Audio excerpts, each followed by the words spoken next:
샬롬 샬롬 샬롬 샬롬. 하나님 사랑합니다. 여러분 주 안에서 사랑합니다. 오늘은 사순절 말씀 도피성에 대한 말씀 함께 합독했습니다. 여호수아 20장 1절부터 9절까지. 우리는 피할 바를 주신 하나님 예수 그리스도께서 우리에게 생명을 주셨죠. 사순절을 거룩하게 주님을 생각하는 마음으로 주님의 우리를 위한 그러한 그 십자가에 달리실 그 고난의 날을 준비하시는 그런 마음 우리가 다시 한번 기억하고 주님의 사랑을 마음에 새기고 주님 보시고 온전한 거룩한 삶을 사시기를 주님의 이름으로 축복합니다. 오늘은 역대하 1장 말씀 1절부터 11절까지 말씀이죠.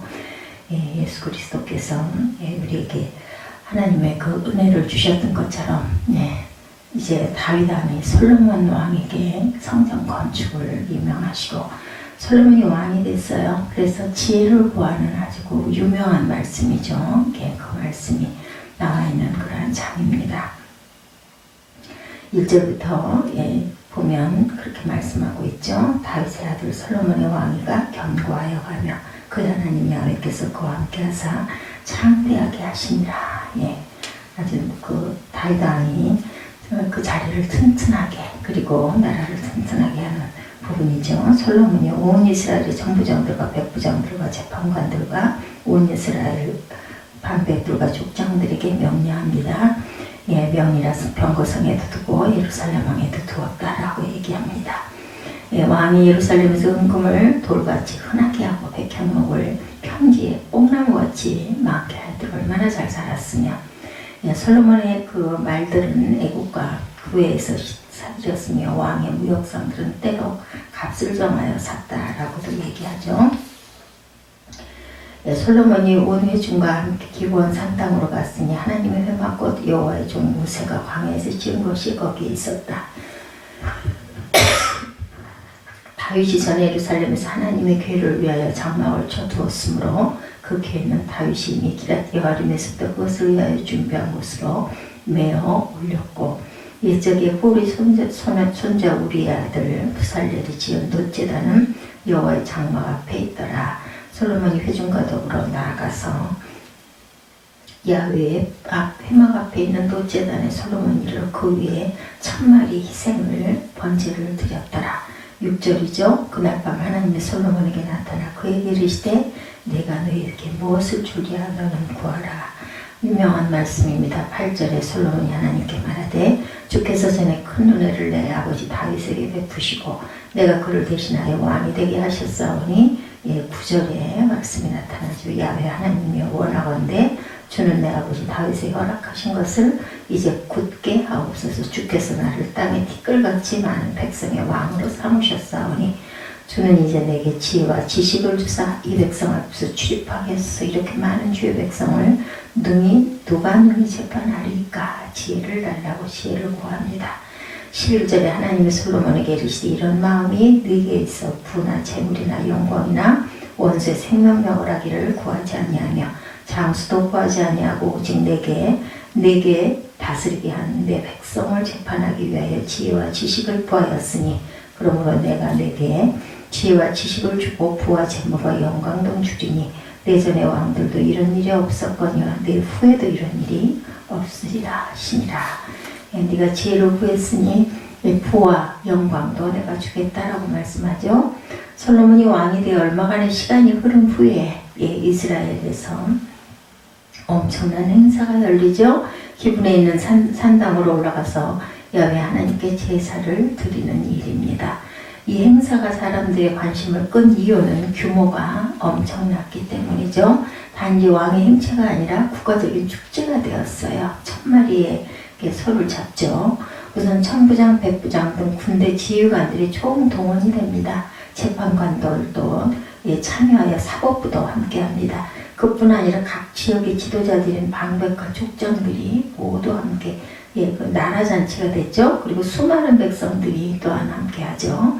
그 행사가 기브온에서 열린 데는 이유가 있었는데 제사를 위해 솔로몬이 갈 수 있는 곳은 두 곳이었습니다. 하나는 다윗성 안에 있는 하나님의 장막, 그곳에는 다윗이 왕이 된 후에 모신 언약궤가 있죠. 그리고 또 한 곳은 기브온이었습니다.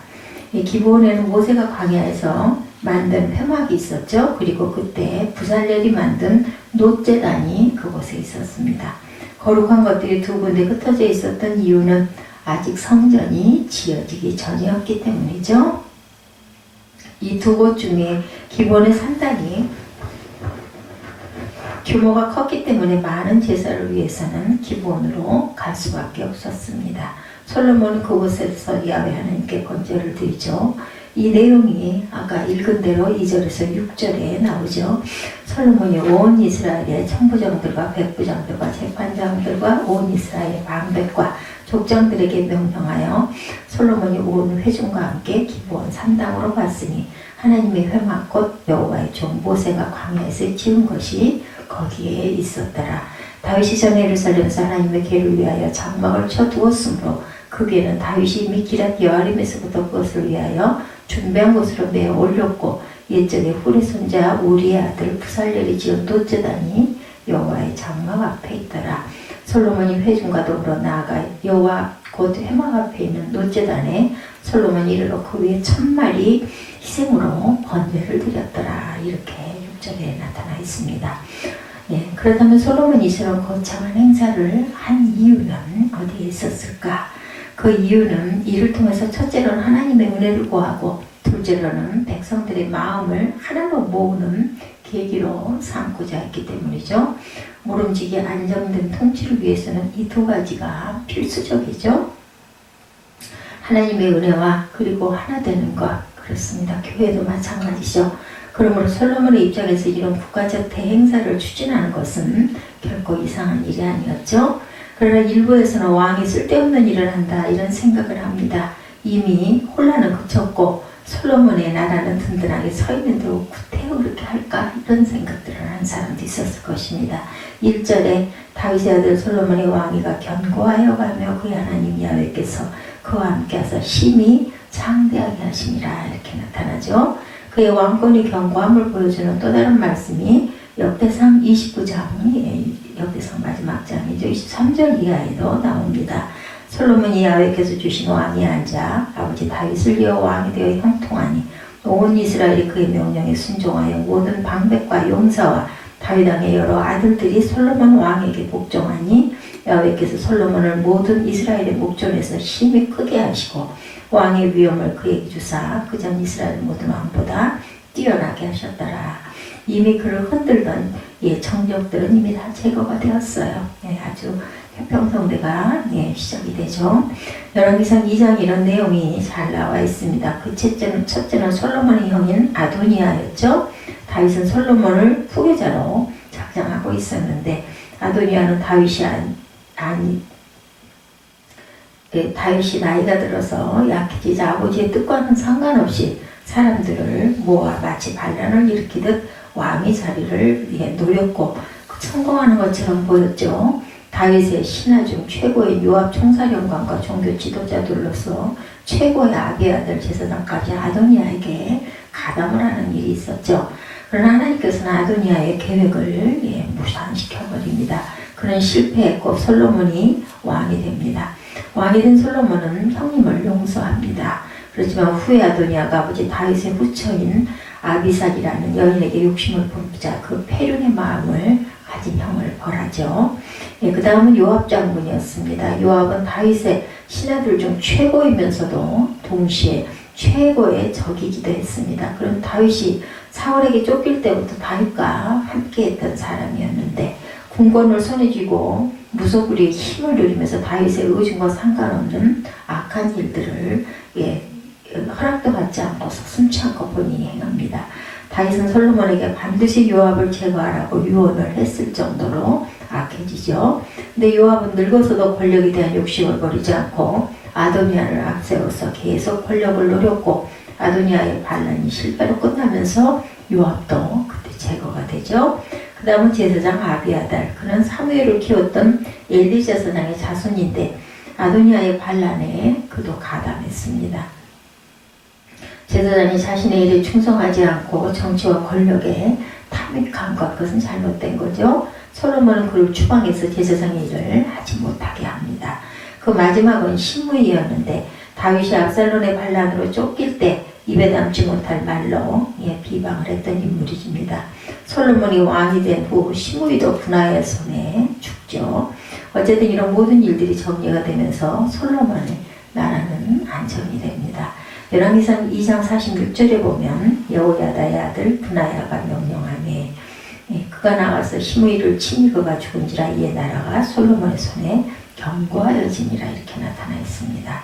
솔로몬의 나라는 이미 안정이 됐어요. 그러므로 이렇게 거창하게 기브온 산당에 가서 번제를 드리면서 하나님의 은혜를 구하지 않아도 더 이상 백성의 마음을 하나로 묶는 노력을 하지 않아도 될 것처럼 보이는데 솔로몬은 그런데도 이런 큰 제단을 쌓습니다.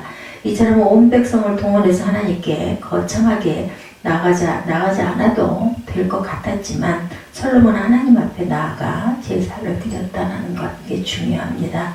모든 사람들은 하나님을 힘들고 어려울 때 많이 찾죠. 위기가 오면 하나님 앞에 나아갑니다. 그래서 목사님들이 하시는 말씀이 있어요. 평소에 저녁 기도 같은 것 하지 않던 사람이 벼랑간에 새벽 기도에 나오면 아이고 저 집에 무슨 일이 있나 이런 생각을 하게 된다는 이야기들을 많이 하죠. 그래서 성도들은 내가 또 새벽 예배 벼랑간에 이렇게 나가면은 목사님 걱정하실까봐 좀 더 쉬고 그러지 말라는 그런 우스갯소리들을 하죠.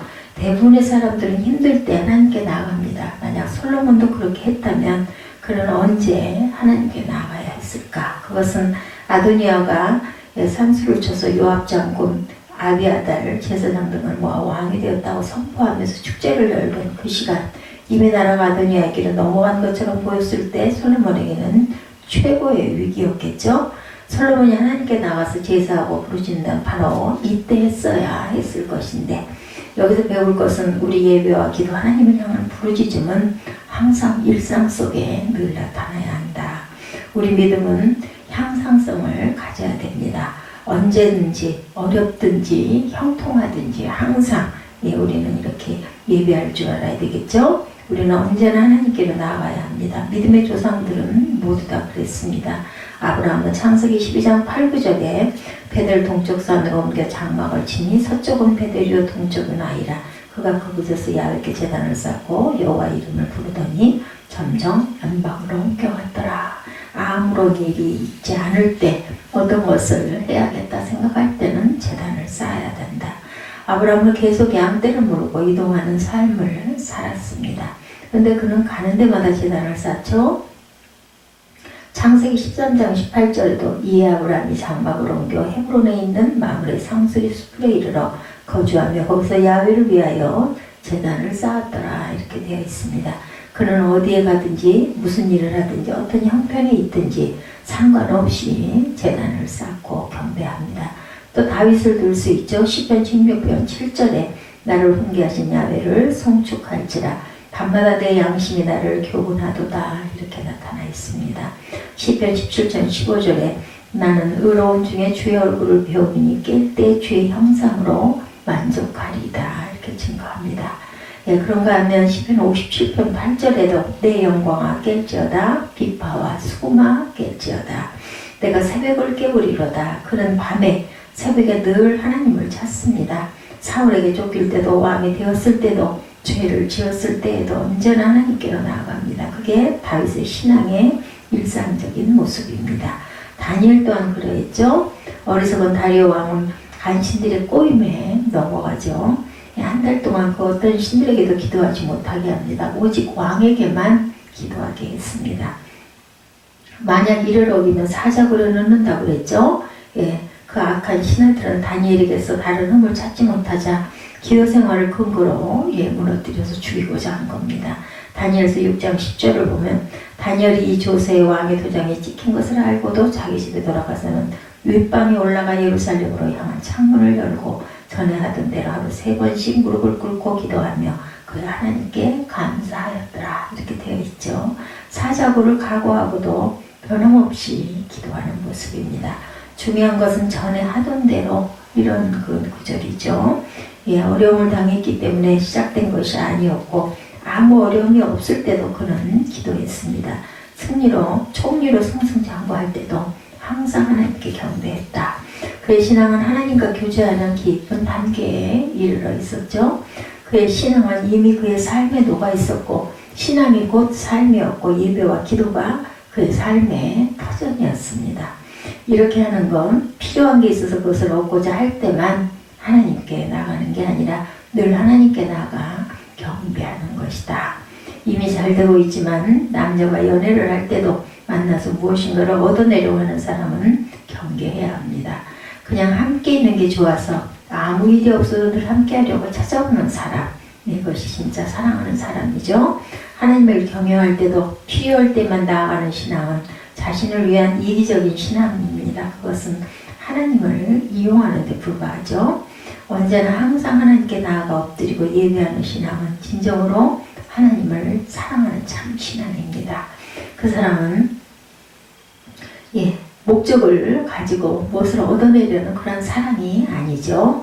하나님께 함께하는 것 자체가 그에게 기쁨이기 때문에 항상 예배하고 기도한다. 우리는 하나님으로부터 무엇인가를 얻어내고자 하는 신앙이 아니라 하나님과 교제하는 것 자체가 기뻐서 하는 신앙이 되어야 되겠죠. 그게 진짜 신앙이고 하나님께서 기뻐하시는 신앙의 모습입니다. 기도하지 않아도 될 것 같을 때 더 열심히 항상 기도하시는 저와 여러분 되시기 바랍니다. 하나님을 찬양하고 경배하고 예배하는 것을 기뻐하시는 저와 여러분 되시기 바랍니다. 그날 밤에 하나님의 솔로몬에게 나타나 그에게 이르시되 내가 네게 무엇을 주랴 너는 구하라 이렇게 말씀하시죠. 그랬을 때 이런 은총이 저와 여러분에게 항상 임하시기를 주님의 이름으로 축복합니다.